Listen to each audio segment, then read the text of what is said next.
d'être là ce matin pour ce point presse. La grande actualité au Gabon concerne bien évidemment les élections. Le second tour du scrutin législatif aura lieu demain.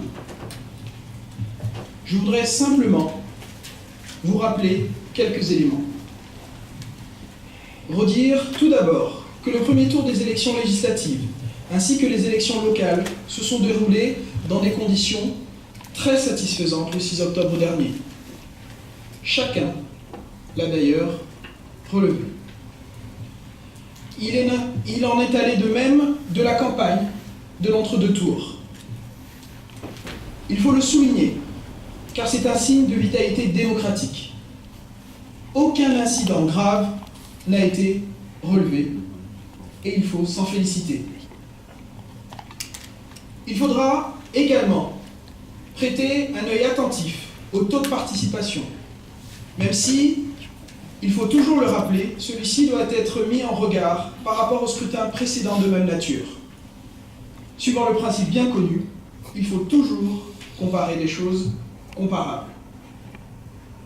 D'ailleurs, j'attire votre attention sur le fait que la tendance à la baisse du taux de participation lors des élections, en particulier lors des élections intermédiaires, n'est pas un phénomène spécifiquement gabonais, comme j'ai pu le lire ça ou là. Ça n'est même pas un phénomène exclusivement africain.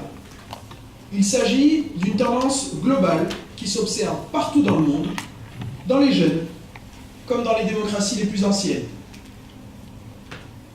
Enfin, je vous rappelle que le scrutin de demain est important. C'est le premier depuis la dernière élection présidentielle. Il permettra probablement de dégager une majorité claire qui autorisera à poursuivre l'agenda des réformes qui a été élaboré. Pour votre parfaite information, mais vous le savez déjà, 84 députés ont été élus dès le premier tour des élections législatives. Il reste donc encore 59 sièges à pourvoir. L'enjeu reste donc important. Nous restons, nous, en tout cas, attentifs et mobilisés. Je vous remercie.